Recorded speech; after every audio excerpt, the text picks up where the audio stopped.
Okay, next one. Is zero trust a fad? Definitely an interesting question. I would probably say it's a big false at the moment. Well, I say at the moment. It's a big false right now. I would have probably have said that it was true a couple of months back, in my opinion, because when zero trust first came about, I thought it was a fad. I thought it was another marketing routine to get everyone's attention, trust no one, all up in big lights. We all like that around security. We all like being a little bit paranoid. But as it's evolved, I don't think it's a fad. I think it's a very structured approach and framework to how we can go about implementing security controls and increasing our security maturity. Okay, next one.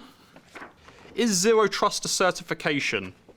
False. Can we move on from that? There's quite an easy one. There is no certification around zero trust. There's no measurable assessment from zero trust. Zero trust, again, it's a plan, it's a methodology, it's a framework. It's a way to structure your approach to security to increase your security maturity. So it's a big false from me on that one. No certification yet. Next one from the pile. Is zero trust expensive? Oh, the one that I was dreading. I suppose everyone has a different definition of expensive. This one's going to be hard to actually put a true or false against, but I suppose I'll definitely give it a go. I'm probably more leaning to yes, zero trust is expensive, but isn't everything within cybersecurity? Nothing is certainly cheap for something that's protecting your environment.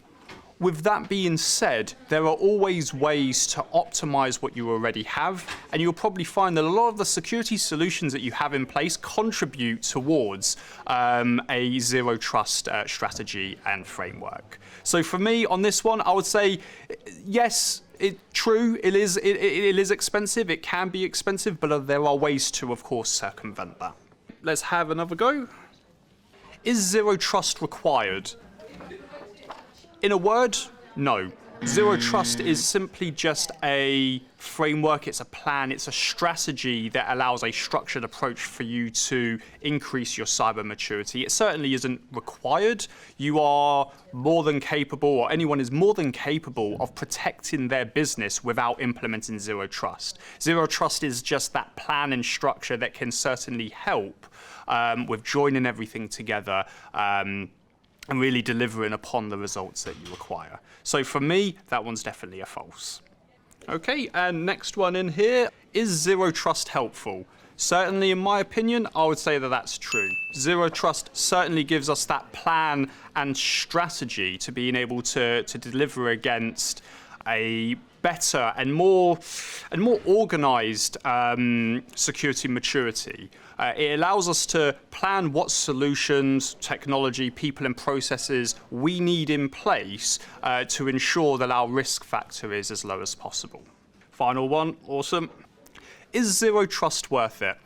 Certainly, in my opinion, that's a true. Zero trust gives us a plan and a strategy to move towards a more mature security model that allows us to combat risks and security incidents that occur. It does this in such a structured way that it actually makes it more efficient overall because everything is joined up and working towards the same objective. So is it worth it?